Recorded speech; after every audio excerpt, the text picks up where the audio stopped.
รัฐร่วมมือประชาร่วมใจในสร้างไทยไปด้วยกัน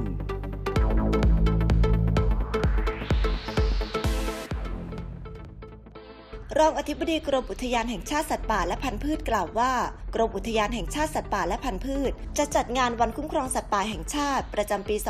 2561 ตรงกับวันที่ 26 ธันวาคมของทุกปีภายใต้ชื่อสังคมอยู่เย็นสัตว์ป่าเป็นสุขเพื่อเทิดพระเกียรติและน้อมรำลึกถึงพระมหากรุณาธิคุณของสมเด็จพระศรีนครินทราบรมราชชนนี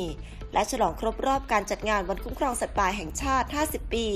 ระหว่างวันที่ 24 ถึง 27 ธันวาคมนี้ที่บริเวณสวนลุมพินี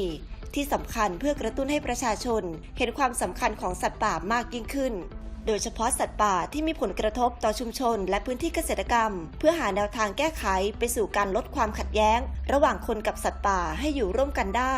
เช่นช้างป่าที่ออกมาหาอาหารนอกพื้นที่ป่าอนุรักษ์ลิงและตัวเหี้ยที่ออกมาตามชุมชนเมืองสาเหตุเกิดจากพื้นที่ป่าอนุรักษ์ลดลงแต่ประชากรเพิ่มมากขึ้นจึงเกิดการขยายพื้นที่การเกษตรบุกรุกแผ่วถางพื้นที่ป่าไม้และการล่าสัตว์ป่าผิดกฎหมายทั้งนี้จากการแก้ปัญหาอย่างจริงจังของภาครัฐช่วยลดความขัดแย้งที่รุนแรงระหว่างคนกับสัตว์ป่าลงได้ระดับหนึ่งสิ่งสำคัญจะสำเร็จได้ชุมชนต้องเข้ามามีส่วนร่วมในการแก้ไขปัญหานี้ให้อยู่อย่างพึ่งพาอาศัยระหว่างกันอย่างยั่งยืนรองอธิบดีกรมอุทยานแห่งชาติสัตว์ป่าและพันธุ์พืชกล่าวย้ำอีกว่าจะมีการมอบหนังสือภาพนูนอักษรเบรลล์ให้กับผู้บกพร่องทางการมองเห็นเรื่องตำนานเจ้ากวางน้อยเพื่อใช้เป็นสื่อการเรียนการสอนในโรงเรียนสอนคนตาบอดผ่านมูลนิธิช่วยคนตาบอดแห่งประเทศไทยในพระบรมราชินูปถัมภ์